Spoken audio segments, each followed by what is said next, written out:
بسم اللہ الرحمن الرحیم۔ السلام علیکم عزیز طلباء، امید ہے کہ آپ سب خیریت سے ہوں گے۔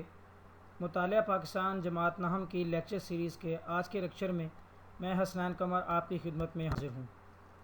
عزیز طلباء، آج لیکچر نمبر 10 میں ہم جو عنوان آپ بچوں کے سامنے پڑھیں گے وہ باب نمبر 2 تحریک پاکستان اور پاکستان کا قیام سے لیا گیا ہے۔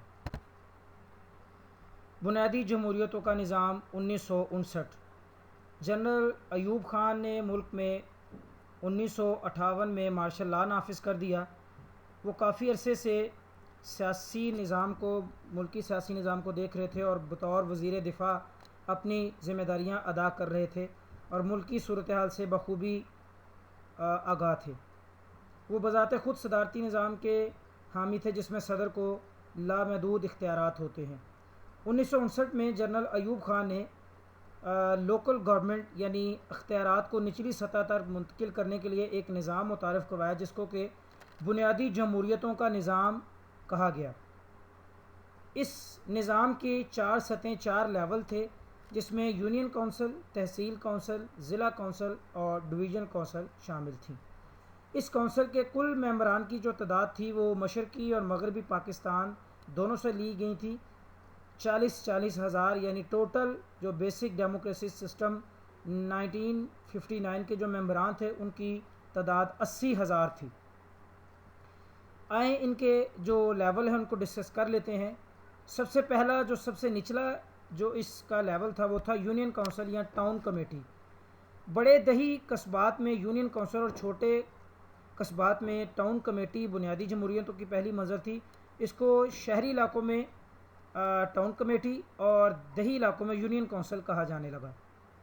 اس یونین کونسل میں متعدد دیہات شامل تھے اور 5,000 سے لے کر 10,000 تک آبادی والے جو دیہات تھے وہ اس میں نمائندگی رکھتے تھے۔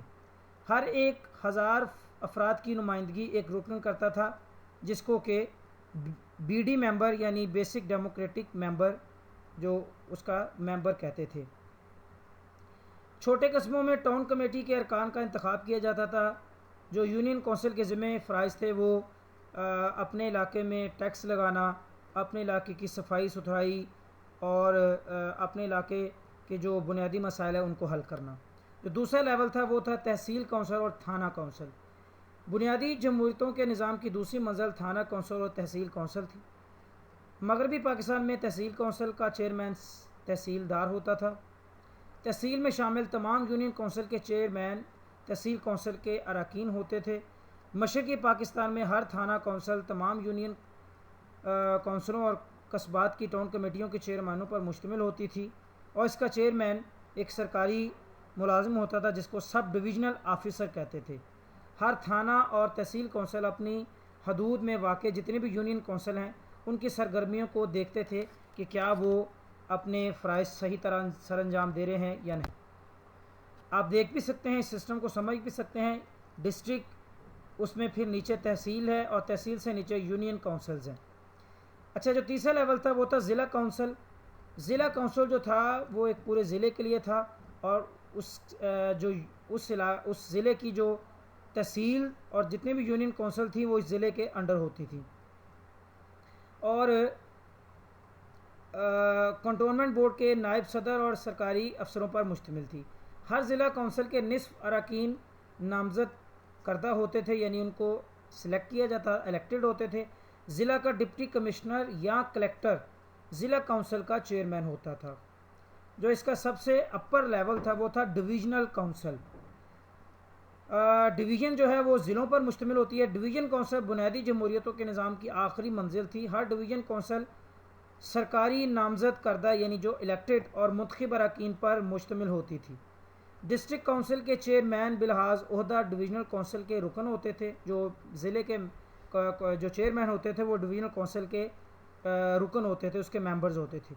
ڈویژنل کمشنر جو تھا بلحاظ عہدہ ڈویژنل کونسل کا چیئرمین ہوتا تھا۔ ڈویژنل کونسل اپنے متحد جو کنٹونمنٹ بورڈز تھے اور مقامی اداروں کی سرگرمیوں میں ربط یعنی ان میں ایک تعلق پیدا کرتی تھی۔ یہ تھا بنیادی جمہوریتوں کا نظام۔ اس نظام کی امپورٹنس افادیت دیکھ لیتے ہیں۔ اس نظام کا مقصد یہ تھا کہ عوامی سطح پر لوگوں کے مسائل حل کرنا۔ اس نظام میں گاؤں اور محلے کی سطح پر عوامی نمائندوں کا جو انتخاب کیا جاتا تھا، اور اس نظام کے قیام سے لوگوں کے بنیادی مسائل کی طرف توجہ بھی دی گئی اور سماجی اور فلاحی بہبود کے منصوبے شروع کیے گئے۔ 26 اکتوبر 1959 کو جنرل ایوب نے اس بنیادی جمہوریتوں کے نظام کا حکم نامہ جاری کیا تھا، جس کے تحت 1959 دسمبر اور جنوری 1960 میں ملک میں انتخابات کروائے گئے تھے، جس میں 80,000 نمائندوں کا انتخاب کیا گیا تھا، جنہوں نے فروری 1980 میں جنرل ایوب پر اظہار اعتماد کرتے ہوئے انہیں اگلے 5 سال کے لیے صدر منتخب کیا تھا۔ مسلم آئلی قوانین 1961۔ جنرل ایوب نے مسلم آئلی قوانین، مسلم فیملی لا آرڈیننس 1961 جو ہے ان کا نفاذ کیا۔ اس میں کہا گیا کہ پہلی دفعہ نکاح کا اندراج لازمی طور پر جو یونین کونسل میں کروایا جائے گا۔ پہلی بیوی کی اجازت کے بغیر اور چیئرمین کی اجازت کے بغیر، یونین کونسل کے چیئرمین کی اجازت کے بغیر دوسری شادی نہیں کی جا سکتی۔ شادی کے لیے لڑکی کی عمر کم از کم 18 سال اور لڑکی کی عمر کم از کم 16 سال مقرر کی گئی۔ طلاق کی صورت میں عدت کا عرصہ 90 دن مقرر کیا گیا، اور ان قوانین کے تحت دادا کی وراثت میں یتیم پوتے کا بھی حصہ مانا گیا۔ مسلم آئلی قوانین اپنی طرز پر پاکستان میں پہلی قانون سازی تھے۔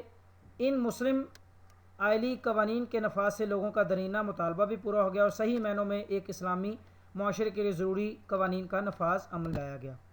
یہ تھے آج کا جو ٹاپک تھے۔ جو آپ نے ہوم اسائنمنٹ ہے وہ یہ ہے، جنرل ایوب خان کے مارشل لا کے اسباب کیا تھے، وہ آپ نے جو ہے وہ اس میں ڈسکس کرنا ہے۔ امید ہے کہ آج کا لیکچر آپ کو سمجھ آیا ہوگا۔ اگر آپ کا کوئی سوال ہے تو کمنٹ باکس میں اس کو ضرور شیئر کیجیے گا تاکہ آنے والے لیکچر مزید بہتر کیے جا سکیں۔